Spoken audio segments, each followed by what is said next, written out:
Hey guys, I'm coming from Santa Cruz, California. I'm here for 70.3. So far, my impressions of Santa Cruz are that it is absolutely beautiful. I've been able to check out a lot of the course. The swim course is where I am right now, right here down at the start. I will show you. Actually, this is the finish of the swim. You swim out on that side of the wharf, and then you come back around the whole outside of it out there, and then you come back right here. You run along the beach and you run up there. So yep, it's really, really pretty. Went for a swim today and it wasn't too cool at all. It was lower 60s, which is totally good in a wetsuit. And yeah, all good. We saw some seals out there and we got a little scared of those. As for the bike course, I've been able to get out and bike a lot of the bike course, and that looks all good too, super pretty and kind of like windy along the coast through town, and then you get out on this long highway that is going to be completely closed to cars for the race. So if that's something that you look for, I would recommend this race. And the run is a one big long 13-mile kind of lollipop, I guess you could say, and it runs out to this park called Wilder Park or Wilder Ranch, where it's about a 5K loop, and it is fully on like gravel, rocky path, and it kind of winds along, and then a bit of it is like right along the coast. So it's honestly the most beautiful course I've ever been on, and I told Mark after, it might have been just overall one of the most beautiful runs I've ever been on in my whole entire life. So if you are looking for a beautiful race, I believe that this will be the race for you. So I cannot wait to see how it goes on race day. And the best part is kind of no matter what's going on, I think on a course like this, you're just surrounded by such beauty and such landscape that it can really make the day probably enjoyable no matter what's going on. So I'll tell you quick my goals for this race. I'm here to just kind of break up the Kona training. It's been going really, really good since Louisville. I've been able to get in some volume. I've upped the run a little bit. Everything is definitely on the up, and my body's feeling good. It's hard for me at this point in the year to just keep hammering away with the training. So I do these North American 70.3s. First off, are fun for me. I enjoy racing.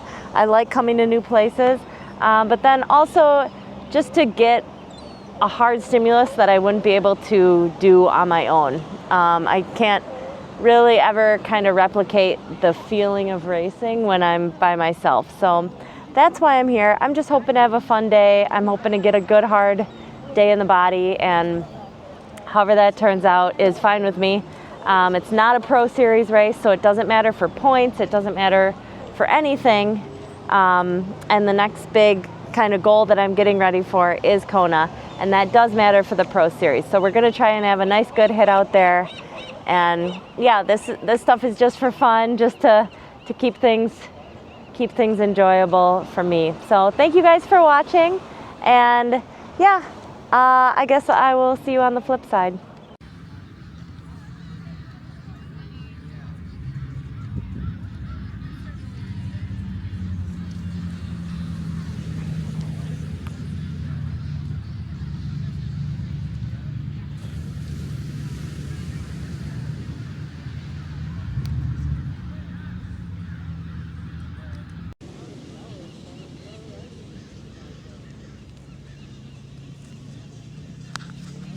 All right, hey guys, I am here after the race in Santa Cruz, and I'm sitting on the beach enjoying my last evening here. It's been a really great trip, and I'm going to take you on a quick run through kind of my race report.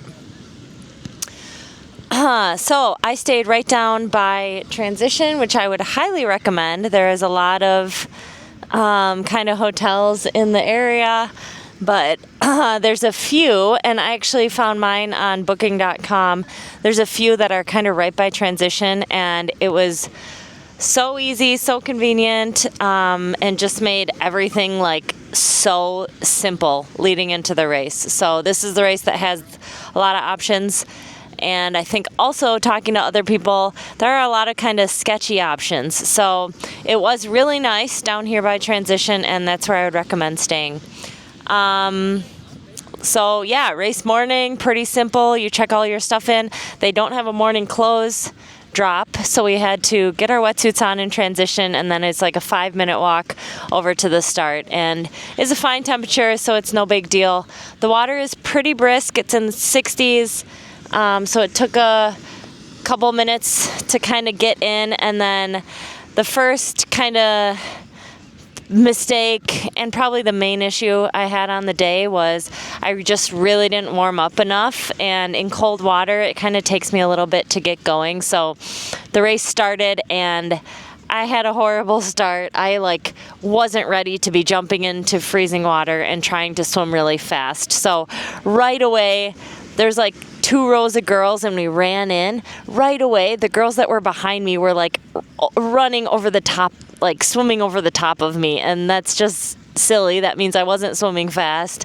So right away, I just kind of took a stroke, and went off to the side, and just started swimming my own swim. And I just swam right along the line of the buoys on the far right, and didn't worry about anybody else. And by the time we got to the end of the first leg, I had fully caught up to the front of the chase pack. So yes, that's a major issue. The start of my swim is kind of an ongoing issue for me, so I think it's something I can work on, but also something that I think for me in particular, I just require, I think, a little bit extra warm up. So that's something I really need to do. Anyhow, after that, it was all smooth sailing. It was pretty chill. I just kind of swam in line with the buoys. I didn't really have any feet to get on. There was a girl kind of swimming a little bit farther left, and I just decided I would rather just swim my own straight line. So did that.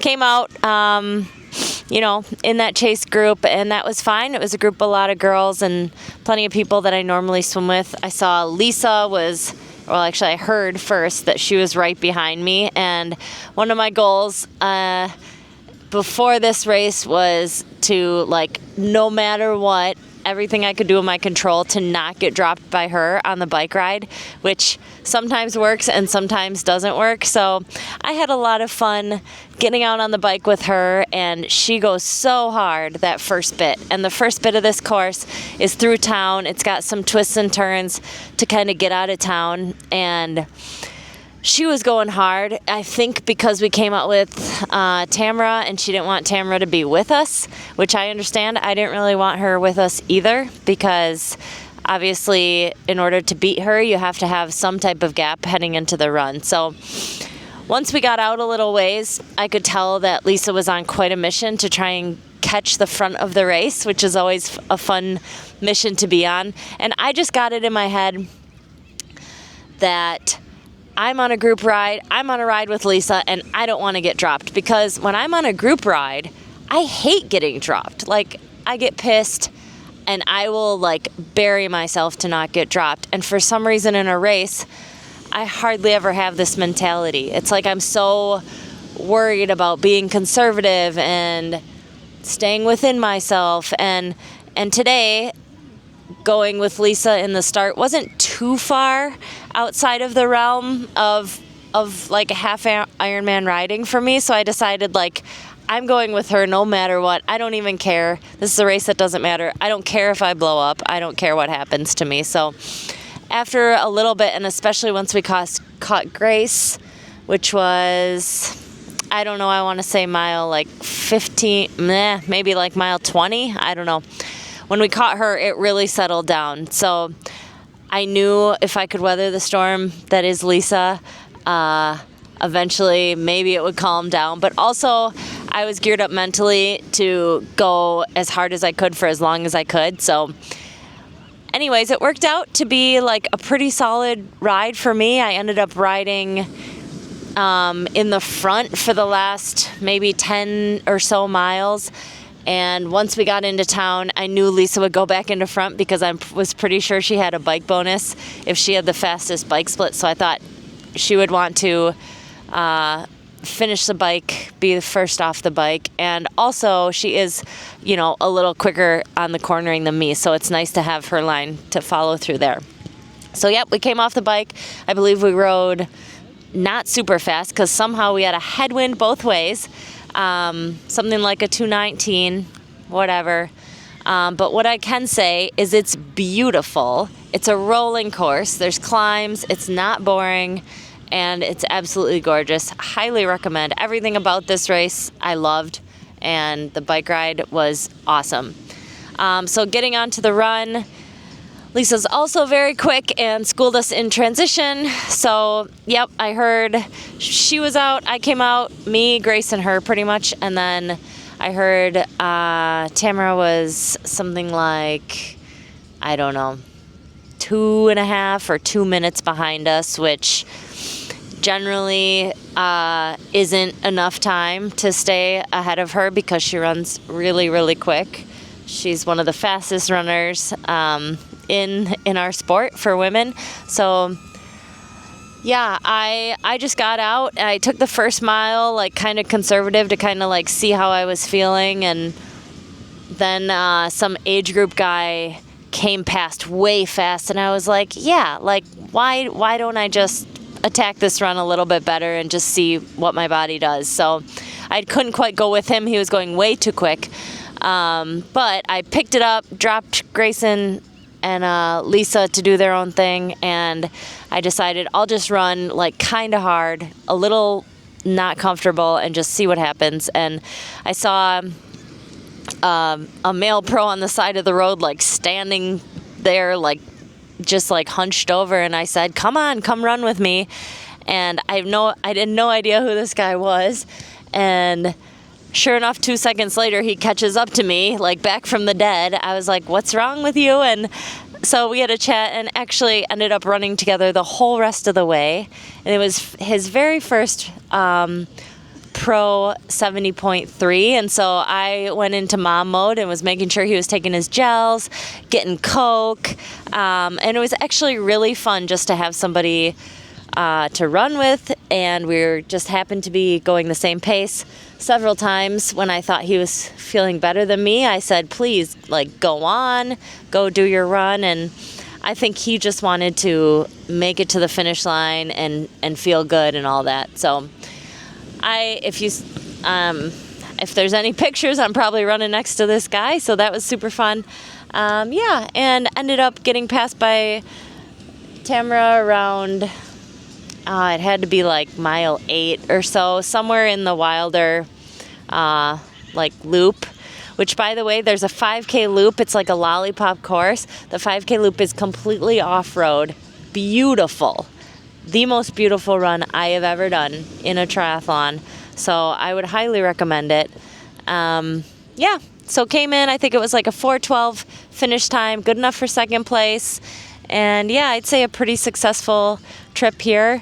My main goals for this race, I think I accomplished. I had fun. I enjoyed the course. I had a good, hard day for the body. I was happy with my, happy with how I kind of executed the bike. Happy with the run feel for what pace it was. It was actually much, much quicker than I thought it was going to be. As you may or may not know, I have a strict rule not to look at my watch at all, so I wasn't looking at my watch. I was really happy. It ended up to be like a 6:05 or something average in the end, and I also tried to close the last 5K, so I think the last 5K was my fastest bit of the whole run. So yeah, really good feelings there. And yeah, some real positives to take with for the last few weeks training, getting ready for Kona. So that's it. Thanks for following along. And yeah, I didn't have anyone here with me. Sadly, Levi didn't make the trip, or anyone else, to get much race footage. So it is what it is. Some races you have that, and sometimes you just got to listen to me talk. So that's it. All done. Next stop is Kona, and maybe I'll make a video or two in between now and then if there's anything that you guys are interested in, just let me know. Bye-bye.